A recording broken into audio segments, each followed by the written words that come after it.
Exit poll ഫലങ്ങൾ വളരെ വേഗത്തിൽ വരികയാണ്. കേരളവുമായി ബന്ധപ്പെട്ട് എന്തൊക്കെ പ്രഡിക്ഷൻസ് ഉണ്ടാകുന്നു എന്നത് വളരെ പ്രധാനമാണ്. കേരളവുമായി ബന്ധപ്പെട്ട് മറ്റൊരു പ്രഡിക്ഷൻ കൂടി വരുന്നുണ്ട്. CNN ന്യൂസ് 18 ഭാഗമായി എന്താണ് മനസ്സിലാക്കേണ്ടത്? ബസന്ത് ഉണ്ട്. ബസന്ത്, ന്യൂസ് 18 പ്രവചനമാണ്. എനിക്ക് തോന്നുന്നു കേരളവുമായി ബന്ധപ്പെട്ട് അവർ 2 സെഗ്മെന്റ് കേരളം ഉൾപ്പെടെ വന്നു. വിവരങ്ങൾ, അതിന്റെ വിവരങ്ങൾ. അഭിലാഷ്, ഇപ്പോൾ ദക്ഷിണ കേരളത്തിലെ 39 സീറ്റുകളുടെ വിവരമാണ്. 18 മുതൽ 20 വരെ സീറ്റുകൾ LDF-ന്, 17 മുതൽ 19 വരെ സീറ്റുകൾ UDF. 2 സീറ്റ് ഈ മേഖലയിൽ, ദക്ഷിണ മേഖലയിൽ 2 സീറ്റ്, അതായത് സദേൺ കേരളയിൽ 2 സീറ്റ് BJPക്ക് ലഭിക്കും എന്നുള്ളതാണ്. സദേൺ കേരളയിൽ നമുക്കറിയാം സംസ്ഥാന അധ്യക്ഷൻ രാജീവ് ചന്ദ്രശേഖർ, അതുപോലെ തന്നെ മുൻ കേന്ദ്രമന്ത്രി V മുരളീധരൻ, അതുപോലെ വട്ടിയൂർക്കാവിൽ മുൻ DGP ശ്രീലേഖ തുടങ്ങിയ വലിയ താരനിര തന്നെ മത്സരിക്കുന്ന മേഖല BJPയെ സംബന്ധിച്ചിടത്തോളം ദക്ഷിണ മേഖല. അവിടെ ഈ പറയുന്ന 2 സീറ്റ് ഏത് എന്നുള്ളതാണ്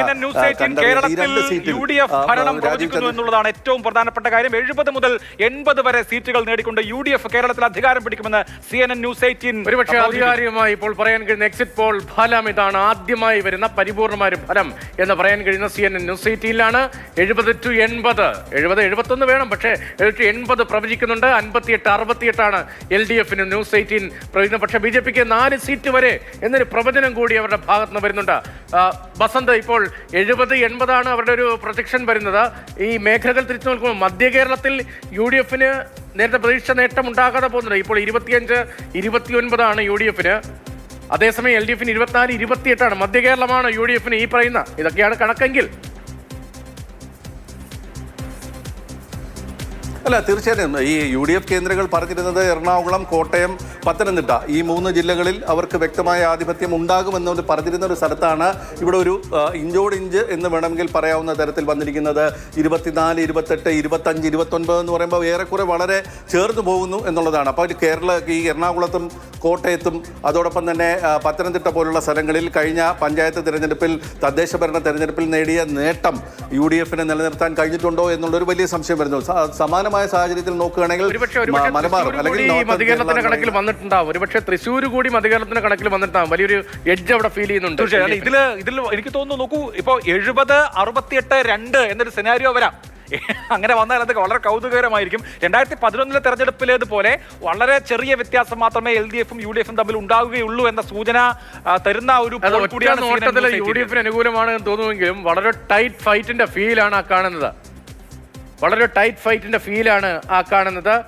പി മാർക്കിന്റെ സർവേ ഫലം കൂടി 62, 69 LDF, 71, 79 UDF, 1-4 BJP എന്ന് പറഞ്ഞാൽ ഈ വന്ന 2 സർവേ ഫലങ്ങളും ഇഞ്ചോടിഞ്ച് ഫൈറ്റിന്റെ ഒരു മൂഡാണല്ലോ ക്രിയേറ്റ് ചെയ്യുന്നത്. അപ്പോൾ പ്രീ പോൾ സർവേ കഴിഞ്ഞത് എക്സിറ്റ് പോളുകളും 62 മുതൽ 69 വരെ LDF-ന് എന്ന് പി മാർക്ക് പറയുന്നു.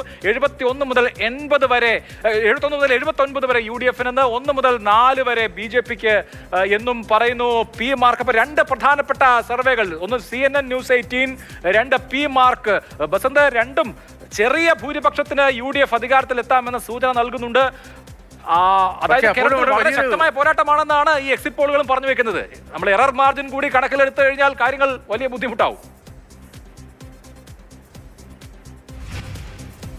തീർച്ചയായും ഇതിൽ BJP എന്ന് പറയുന്ന ആ വേരിയബിൾ അവിടെ കണക്കിലെടുക്കണം. ഈ പറയുന്ന UDF, LDF എന്ന് മാത്രം ഉള്ള ഒരു കണക്കുകൂട്ടലിൻ്റെ പുറത്ത് നമ്മൾ ചർച്ച ചെയ്യുന്ന ഒരു ഘട്ടത്തിലായിരുന്നു കഴിഞ്ഞ തെരഞ്ഞെടുപ്പ്. പക്ഷേ ഇപ്പോൾ BJP എന്നൊരു വേരിയബിൾ അവിടെ വരുമ്പോഴാണ് ഈ പറയുന്ന ഒരു ടൈറ്റ് ഫൈറ്റിൻ്റെ അല്ലെങ്കിൽ ഒരു കടുത്ത മത്സരത്തിൻ്റെ പ്രതീതി ഇപ്പോൾ കാണുന്നത്. ഈ പറയുന്ന മലബാറിൽ അല്ലെങ്കിൽ നോർത്തേൺ കേരളത്തിൽ UDF പ്രതീക്ഷിച്ചിരുന്ന ഒരു വലിയ മേൽക്കൈ ലഭിക്കുന്നുണ്ടോ എന്നുള്ളൊരു സംശയമാണ് ഈ പറയുന്ന CNN പോലുള്ള ന്യൂസ് ഏജൻസികളുടെ അല്ലെങ്കിൽ ആ വാർത്താ ചാനലുകളുടെ സർവേയിൽ നിന്ന് മനസ്സിലാക്കുന്നത്. പി മാർക്ക് പോലുള്ള ഏജൻസികൾ സമാനമായ തരത്തിൽ സർവേ നടത്തിയിട്ടുണ്ടാകും. പക്ഷേ ഇതിൻ്റെ സാമ്പിൾ സൈസൊക്കെ നമ്മൾ നോക്കേണ്ടതുണ്ട്. പക്ഷേ അപ്പോഴും ഈ പറയുന്ന UDF പ്രതീക്ഷ പുലർത്തിയിരുന്ന മധ്യ കേരളവും വടക്കൻ മേഖലയിലും ഒക്കെ തന്നെ ആ വലിയ ഒരു മുന്നേറ്റം ഇവിടെ കാണുന്നില്ല എന്നുള്ളതാണ്. സ്വാഭാവികമായിട്ടും ദക്ഷിണ മേഖലയിൽ അല്ലെങ്കിൽ സദേൺ കേരളയിലേക്ക് വരുമ്പോൾ ഇടതുപക്ഷത്തിനുള്ളൊരു മേൽക്കൈ ഉണ്ട്. പക്ഷേ അവിടെയും കഴിഞ്ഞ തദ്ദേശ ഭരണ തെരഞ്ഞെടുപ്പിൽ കൊല്ലം പോലുള്ള സ്ഥലങ്ങളിൽ ഉണ്ടാക്കിയ ആ മേൽക്കൈ നിലനിർത്താൻ UDF-ന് ഈ നിയമസഭാ തെരഞ്ഞെടുപ്പിൽ കഴിഞ്ഞിട്ടുണ്ടോ എന്നുകൂടി ഇതിൽ നിന്നും മനസ്സിലാക്കിയെടുക്കേണ്ടതുണ്ട്.